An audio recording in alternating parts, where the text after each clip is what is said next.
रामायण में लिखा हुआ है, जब राम जी सीता जी ने वनवास काट लिया, 14 साल के बाद वापिस आए, तो लक्ष्मण जी को माला हाथ में दे करके लोगों ने कहा कि अपने भाई का स्वागत करो, अपनी भाभी का स्वागत करो, माला डाल करके भाई के गले में डालो, माला अपनी भाभी के गले में डालो।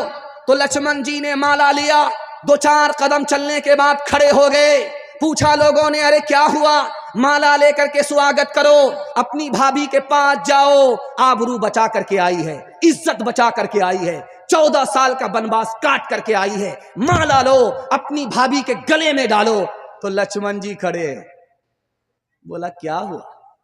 कहा मेरी भाभी के साथ 2-4 औरत और बैठी हुई हैं, मुझे पता ही नहीं चल रहा है कि उसमें मेरी भाभी कौन। कहा सुभान अल्लाह, 14 साल अपनी भाभी के साथ रहे जंगल में, भाभी का चेहरा नहीं देखा। का भाभी तो घूंघट डाल करके रहती थी, जब बाहर निकलती थी तो घूंघट डाल करके बाहर निकलती थी, मैंने पैर के सिवा कुछ नहीं देखा, इसलिए मुझको गलतफहमी हो रही है, 4 औरत में बैठी मेरी भाभी कौन है।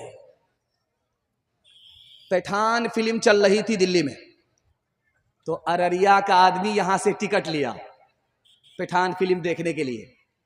तो जैसे जलसा का पिंडाल है, ऐसे सिनेमा हॉल का पिंडाल नहीं होता, यहां औरत अलग बैठती है, वहां मर्द अलग, मर्द यहां अलग बैठते हैं, लेकिन सिनेमा घर में औरत मर्द दोनों एक साथ बैठते। एक औरत बैठी हुई थी सीट पर, उसके बराबर की सीट खाली थी। एक जवान आकर के बोला, मैडम ये बगल की जो सीट है इसमें मैं बैठ सकता हूं? का बैठ जाओ। अब जब वो बैठ गया तो पूछा कि ये सीट किसकी है? कहा मैंने अपने यार के लिए बुक कराई थी। बोला फिर क्या हुआ?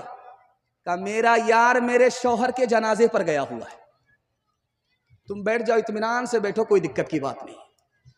जिस्म पर लिबास की कमी अजीब लगती है, मुझे अमीर बाप की बेटी गरीब लगती है, जिससे आंचल भी नहीं सर का संभाला जाता,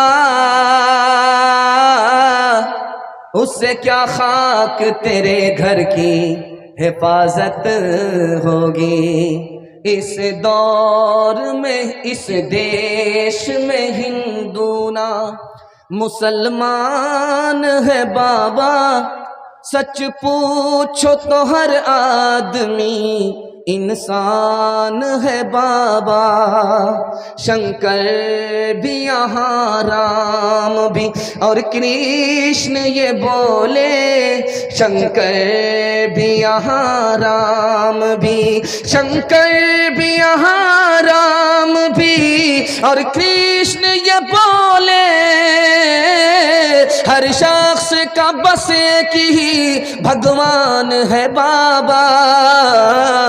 लक्ष्मण ने कभी सीता का लीलार न देखा, मजहब के परखने की ये पहचान है बाबा।